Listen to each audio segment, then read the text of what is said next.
Semua yang bikin tekanan di perutnya naik itu akan menjadi faktor resiko. Kalau Oke. anaknya nangis mulu kerjanya gitu, Oh, nggak ngeden diem juga diem jadinya sepanjang ya. hari. Heeh, heeh. Ya, terus kalau anaknya nggak pernah diem, lari-lari Mhm. terus, itu juga faktor.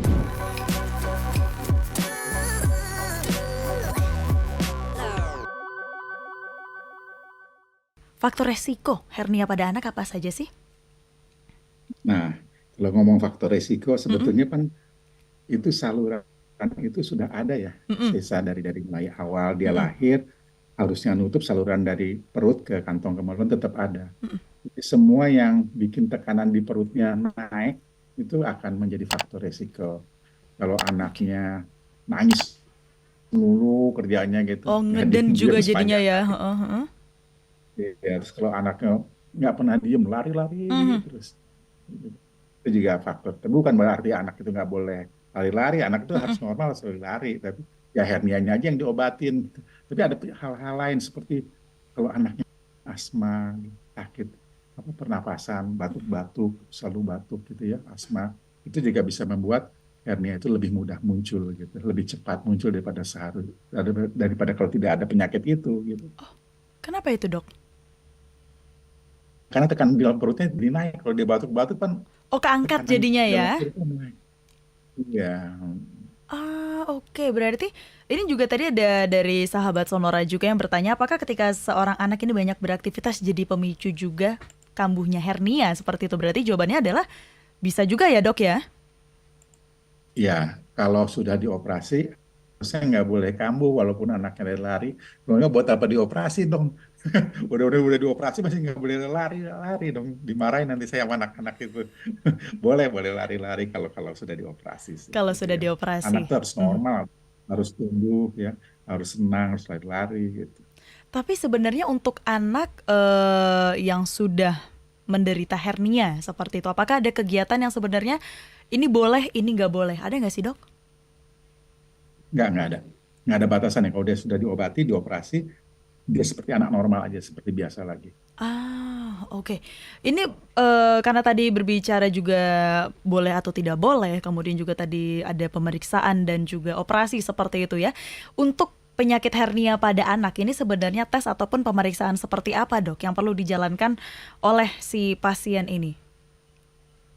Sebetulnya dengan dilihat saja oleh orang tuanya, terus orang tuanya tahu ada apa kemaluannya tidak tidak seperti biasanya, kok ada Mhm, sesuatu lebih besar atau dilipat pahanya tuh ada benjolan.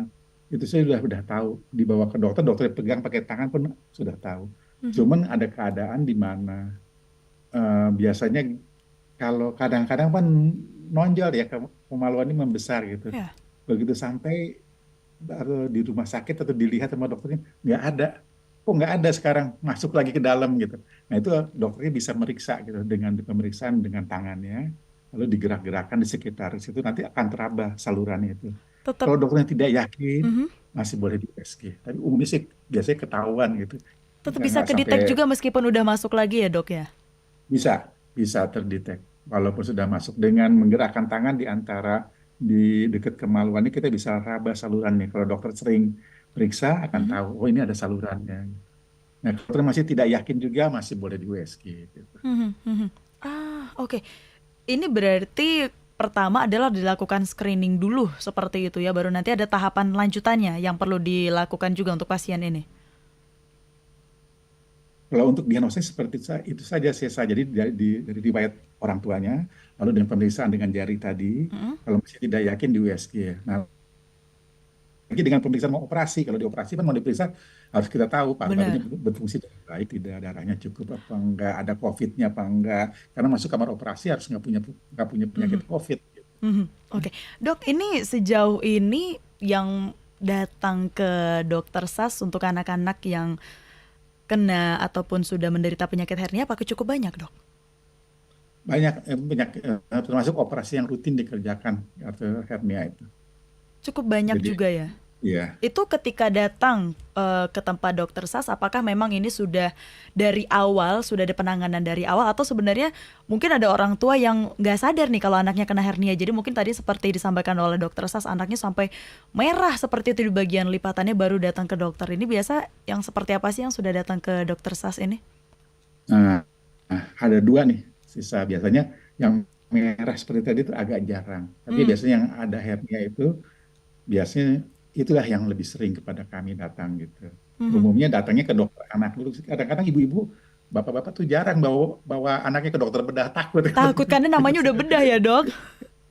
Iya, jadi biasanya ke dokter bedah dulu, nanti ke dokter anak dulu, oleh rekan Mhm, dokter anak dikirim ke saya, mhm. biasanya seperti itu. Jarang ada tuh yang mau langsung ujuk-ujuk ke dokter bedah aja nih. Udah takut duluan karena nama bedahnya itu tadi, Dok. Jadi kayaknya Iya, mau ke dokter anak dulu iya, aja deh gitu, diagnosanya apa, nanti ternyata disuruh ke dokter bedah, baru ke dokter bedah. Tapi memang iya, berarti rata-rata yang ke dokter SAS adalah memang yang masih dalam tahap dini seperti itu ya, jadi belum yang iya, terlalu iya, iya. advance. Bukan bukan yang terlalu advance seperti itu. Oh, oke.